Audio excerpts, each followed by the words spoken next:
Тэгэхэд ер нь эрэлттэй байх мэрэгчлүүд юу вэ гэдэг дээр маш их эцэгчүүд фокуслоо анхаарч байна. Мөн ямар мэрэгжил одоо хамгийн эрсдэлтэй байх юм болоо гэдэг дээр бас төгшүүртэй байгаа те. Тэгэхээр энэ талаар мэдээлэл өггүй.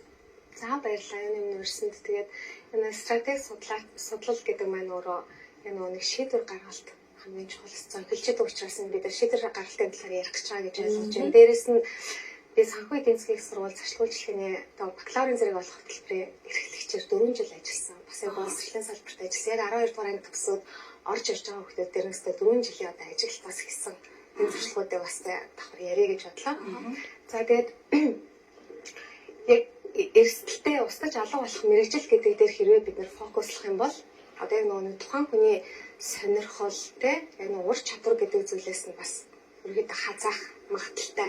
За мэдээж яг техник, технологи орлож болох бүх мэрэгжлийг л бид нар устгана гэж ер нь харж байгаа шүү дээ. Гэхдээ энэ чинь устгах хүртлээр дор хаяж 10, 20, 30 жил болно.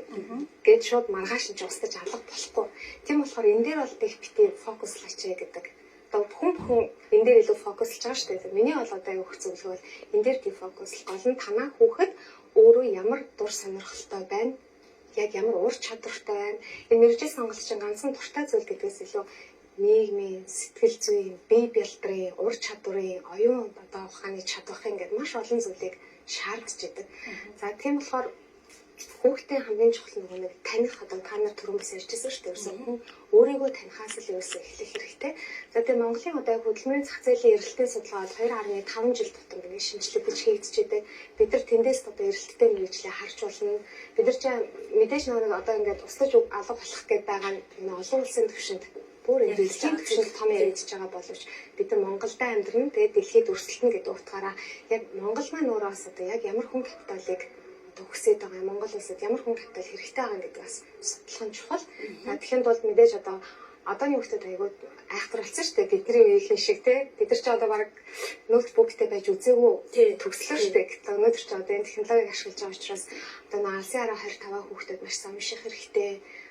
Доктортой хүрлийн үзэл барилна 20-30 унших хэрэгтэй. Дээрээс нь төрөөс одоо салбаруудад баримтлах бодлогууд маань ямар байгаа гэдгээ уншиж сонирхвол ирээдүйд бас одоо би яг юу болвол бас одоо үн цэнтэй хүн болох юм яа гэдэг нэг талаас харна.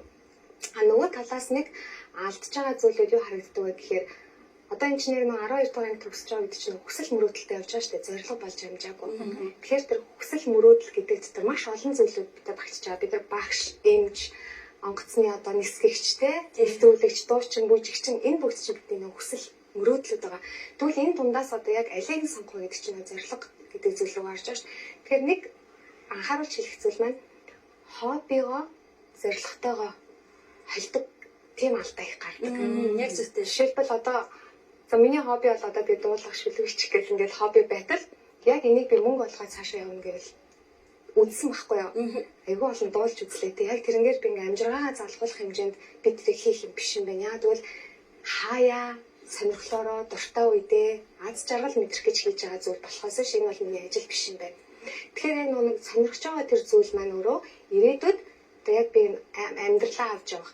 Тэгээ мэрэгжил сонголтын нэг чухал зүйл чинь их мөнгө олдог мэрэгжлийг сонгочихвол би гоё амьдрах гэж боддог те. Гэтэл энэ чиний насан туршид чамаас дагалдаж явах нэгсэндээ чиний аз жаргал гэдэг зүйлийг бий болгож идэг учраас чи тэр ажлыг хийх болгондоо тэр эзэмшсэн мэрэгжлийг ашиглах болгондоо кайфыг мэдэрч авах нь хамгийн чухал. Гэдэг дээр л бас айгүй чухал point үг гэж бодсон. Тэгэхээр мэрэгжил сонголтын дээр маш чухал үн цэний тухай ярьж шүү дээ, тийм. Үн цэн хоббигоо бас ажил болгоно гэж маш олон хүмүүс ярьдаг. Хоббигоороо мөнгө олчихоо гэд. Нэр яг түрүүний хэлсэнчлэн бас эцэг хүүхдүүдэд зөвлөхөд хоббигоо мэрэгжил болгоно гэдэг бол тэр хүн хоббитой байна гэдэг чинь алжаалаа тайлах, ажлынхаа эрч хүчийг авах зүйл тусдаа байдаг учраас энэ хобби сонирхол бол заавал мэрэгжил болгожгүй хутгаснараа хүүхдээ өөрөө ажил тайлах юм болчихдог. Яг үнэ. Тэгээд баг тэрнээс нөгөө хобби нь ажил болоод ирэхээр эргээд нөгөө хүндээ стресс өгчдөг байгаа тийм ээ. Тийм учраас маш зөв зүйлийг бас зөвлөлөө. За тэгээд миний энэ мэрэгжил ямар үн цэнийг бүтээх юм бэ гэдэг дээр бас маш хүүхдүүд маань бодцох хэрэгтэй юм байна. За мөн дээр нь их сургуулиудад эсэж байгаа хүүхдүүдийг харахад зорилгоо тодорхойлцоод эсэх нь элбэг байна уу? Оноондоо тулгуурлаад эсэх нь элбэг байна уу? Энэ тал дээр одоо мэрэгжил сонгох 3 янз байна. За эхнийх нь бол яг та нарын түрүүн бас ярьж байгаа юм би сонслолтой орж ирэхээс өмнө яг авсан онооноос шалтгаалж өөрийнхөө хувь тавилан шийдэд нь шүү дээ. За 500 авчвал хаана 500 та хүн авч ийн, 800 авчвал хаана авч ийн гэдэг ингээд энэ бол мэдээж маш буруу сонголт тийм ээ. Тэгээ шийдвэр гаргалт чи өөр маш олон сонголтуудын хувилбарууд байгаа шүү дээ. Энд чинь зүгээр надад байгаа л нэг сонголт байгууллагаас миний яг бүрэн одоо амьдралыг шийдэх шийдвэр гаргалт биш байхгүй. А нөгөөх нь бол түрүүний бас бидний ярьжсэн нөө эцэг эхчүүдийн нөлөө маш их одоо нөө өөрөө бий болгож чадаагүй тэр үнд зүйл одоо үн цэнийг бүтээхэд бол хүүхдээ болоодог. Тэгээ тэрийг харж нөө бахархдаг. Тэгээ өөрийнхөө нэгсдээ дутуугийн мэдрэмжийг хүүхдэрээ нөхөх гэсэн тэр сэтлэр хүүхдүүд бас маш их хохирч орж ирж байдаг. За ийм хүүхдүүд бол мэдээж сурахынхаа одоо тэр явцдаа бол шантарн, урмын хуурн хичээлээ таслан, гарна, явна тэ эцэгчүүдээ зөрчилдөн. За зорилгоо тодорхойлж орж ирж байгаа хүүхдүүд бол маш бага. Би бас юу гэж зөвлөхийг хүсдэг вэ? Бас зөвлөдөг вэ гэхээр заавал даах алдгүй л дээ. Энд бас нэг санаа те. 12 дугаар ангиад одоо яг төгсөж явахдаа ялангуяа одоо Монголын одоо энэ боловсролын тогтолцоо бол хүүхдийг яг мэргэжил сонголтод чиглүүлэх бэлдэх тийм боломж бол маш маруухан. Дээрээс нь боловсролын бодлого маань өөрөө, салбарын бодлого маань өөрөө яг одоо тэдэн жилийн одоо 90 оноос өмнө бол одоо энэ нэг хөдөлмөрийн зах зээлийн эрэлтийг бид 10 жилээр хийдэг гэсэн шүү дээ. 10 жил бид нар ийм мэрэгчлэлтэй, ийм чадвартай хүмүүс хэрэгтэй болно. Бид нар тэрэнд нь эзэж нэг хүн капитал өөрөө өөрсдөө бэлддэг тийм. Одоо бол иймэрхүү юм бол баг байхгүй болсон гэхэд. А зүгээр юун дээр тийм эрэлттэй мэрэгжил гэж гарч ирэх юм уу? Тэтгэлэг болгох чигсалтанд л орсон байгаа шүү дээ. А гэтэл тэр нь надад хэрвээ таалагдахгүй болч юм уу тийм. Би тэр мэрэгжилд бас тохирохгүй гэж болно шүү дээ. Мэрэгжил надад тохирохгүй гэж болно. А энэ тохиолдолд айгүй харамсалтай зүйл болж байгаа.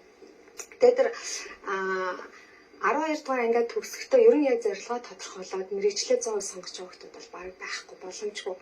Тийм болохоор нэг жилийн нөө gap year гэж яддаг штэ. Зүгээр нэг жил бидний хардаа ингээд эцэг эхчүүд бидний толгой суулгацсан уу эсвэл нэг л их юм яарсан амьдралаар амьдрагддаг. Нэг жил ингээд бид нар хэрэг алгасчвал ерөөсө бидний амьдрал тэр чигтээ ингээд байхгүй болох юм шиг тийм. Гэтэл нэг жилийн хугацаанд би яг ямар салбарт ямар мэрэгчлийг сонирхоод байгаа гэдэг дээрээ бид нар цагийн ажил хийгээд энэ биш байсан байна. Энэ яг намайг одоо тэр чи хийж явахдаа би аюу аз жаргалтай, кайфтай байвал энэ яг мөн байж гэх юм уу. Тэрийгэ тодорхойлох тэр нэг жилийг өөртөө яа гаргаж болохгүй юм. Тэгснийхээ дараа мэрэгчлээ сонгуул энэ чинь илүү бодиттой болно. Бүр хамгийн одоо муу хувилбараар бодоод мэрэгчлээ буруу сонгочихлоо. Буруу сонгосон гэдэг чинь амьдрал дуусна гэсэн үг биш шүү дээ. Бидний сурсан бүхэн дандаа эрдэм болж идэг, дараагийн зүйлийг гიშгүүл болж идэг учраас бид нар 4 жилийг одоо тэр хүсээгүй ч юм уу биш мэрэгчлээ 4 жилийн дараа биш байсан байна гэж бодох юм бол дахиад бид нар сурч болно шүү дээ. Энэ 4 жилийн хугацаанд бид маш их боловсрсон байгаа учраас тийм болохоор энэ дээр бити харамсаараа хэрвээ буруу сонголт хийсэн байвал биднэрт амьдралд үргэлж сонголт байдаг, үргэлж бид нар алдаа гацсах боломж байдаг гэдгийг бас давхар хэлмээр байна. Тэгэхгүй ингээд зөвлөгөө өгч байгаа хүмүүсийг харахаар буруу шийдвэр гаргасан л бол өнгөрөө. Ингээл амьдрал нь дуусч байгаа юм шиг тийм сэтгэл зүйн юм дарамтыг учруулдаг юм бас байгаад. Маш ойлгомжтой энгийн байдлаар бас тайлбарлаж зөвлөгөө өглөө. Баярлалаа танд. Маш их баярлалаа. За баярлалаа.